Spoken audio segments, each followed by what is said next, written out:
بہت پریشان ہو، ہمت ہار بیٹھے ہو، تو اللہ تعالیٰ فرماتے ہیں جب میں اپنے بندے سے محبت کرتا ہوں تو میں اس کے کان بن جاتا ہوں جس سے وہ سنتا ہے، میں اپنے بندے کی آنکھیں بن جاتا ہوں جس سے وہ دیکھتا ہے، میں اپنے بندے کے ہاتھ بن جاتا ہوں جس سے وہ پکڑتا ہے، اور میں اس کی ٹانگیں بن جاتا ہوں جس سے وہ چلتا ہے۔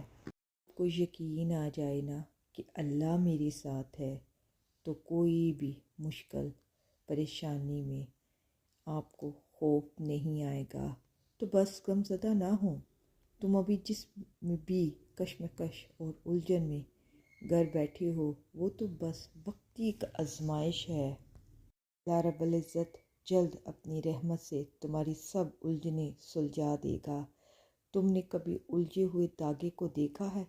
کیسے ایک گچھا سا بنا ہوتا ہے، ایک دوسرے میں الجھ کر پھر اسے سلجھانا مشکل ہوتا ہے، لیکن تھوڑی سی محنت اور صبر سے کام لیں تو تم اس الجھے ہوئے دھاگے کو دوبارہ سے سلجھا کر ایک اچھی شکل دے دیتے ہو۔ بلکہ ایسے ہی جب تم بہت سی الجھنیں اور پریشانیوں کا شکار ہوتے ہو تو ان سب الجھنوں کو خود میں اذیت مت دو، بلکہ اس کے پاس دوڑ دوڑ کے جاؤ جس کے پاس ان الجھنوں کا حل موجود ہے، جو ان الجھنوں کو سلجھانے پر قادر ہے، جو تکلیفوں میں راحت کے سامان پیدا کرتا ہے، جو مشکل میں آسانی رکھ سکتا ہے۔ کرو اپنے رب سے خیر کی اور پھر صبر کرو جب تک آسانی تک نہ پہنچ جاؤ۔ صبر کی بہت اہمیت ہے۔ دعا کے لیے ہاتھوں کو اٹھائے رکھو، ہاں اسباب پر مت جاؤ، اسباب بنانے والے پر یقین رکھو۔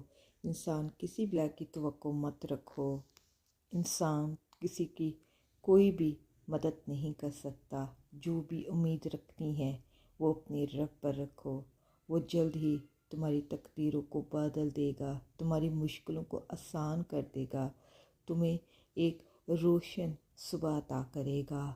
اپنی سب امیدیں اپنے رب پر رکھو، ہر شے گھوم پھر کر اپنے مقام پر واپس آ ہی جاتی ہے۔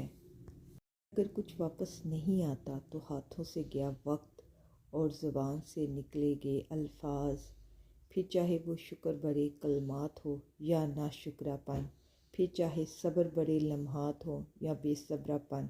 جلد بازی کے اوقات میں اپنے رب کو مت بھولیں، اپنا بدترین وقت بھی اپنے رب کی برائی بیان کرتے ہوئے